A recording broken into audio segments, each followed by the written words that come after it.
नमस्कार, मैं हूं आपके साथ साक्षी। उज्जैन के महाकाल मंदिर से एक ऐसा नजारा सामने आया जिसने सबको चौंका कर रख दिया है। आज उसी मामले पर, उसी के बारे में आपसे बातचीत करेंगे, आपको बताएंगे कि आखिर ऐसा क्या हुआ। जब फेमिना मिस इंडिया निकिता पौरवाल महाकाल के मंदिर में दर्शन करने के लिए पहुंची तो उन्होंने सिर पर अपना प्रतियोगिता में जीता हुआ ताज पहना हुआ था।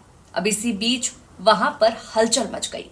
क्या ये पल उनके लिए गर्व का था या फिर अनजाने में किया गया एक उल्लंघन? सवाल यही है और आगे की इस रिपोर्ट में हम इसी सवाल का जवाब आप तक पहुंचाएंगे कि आखिर ऐसा क्या हुआ, वहां के पुजारी पंडितों ने इस पर क्या कहा। इस घटना से पुजारियों और श्रद्धालुओं के बीच बहस शुरू हुई। एक प्रतियोगिता का ताज महाकाल के सामने सही था। पुजारी महेश शर्मा ने इस पर कड़ी प्रतिक्रिया दी है और कहते हुए कहा कि एक गंभीर मर्यादा का ये उल्लंघन है। अब रिपोर्ट में बात करते हैं निकिता के बारे में।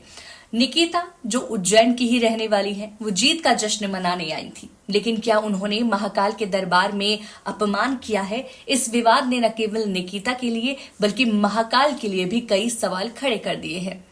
क्या ये घटना एक साधारण गलती थी या फिर ये हमारी संस्कृति की समझ को छूने वाला एक गंभीर मुद्दा है? निकिता पौरवाल जो उज्जैन के अरविंद नगर की रहने वाली है, उन्होंने बाबा महाकाल की पूजा करते समय ताज पहना हुआ था। इस पर मंदिर के पुजारी महेश शर्मा ने स्पष्ट रूप से कहा कि ताज को अपने सिर पर नहीं रखना चाहिए था। उन्होंने सुझाव दिया कि ताज को बाबा महाकाल के चरणों में रखना चाहिए था ताकि महाकाल उनकी गरिमा को बनाए रख सके।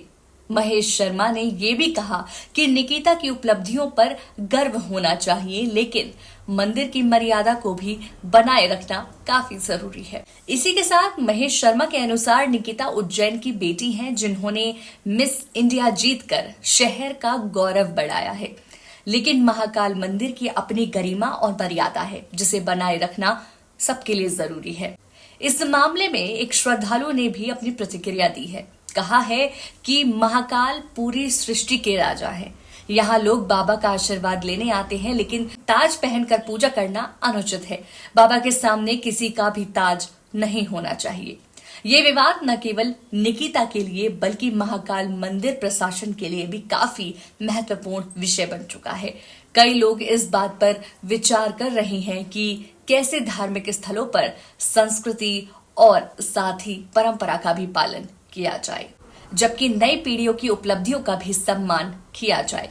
मंदिर प्रशासन को अब ये सुनिश्चित करना होगा कि ऐसी स्थिति दोबारा ना बने और मंदिर की गरिमा हमेशा बनी रहे। साथ ही बने रहिए हमारे साथ, क्योंकि खबर के हर चौराहे पर एक पोस्टमैन मिलेगा सत्य के संकेत के साथ। जय हिंद, जय भारत।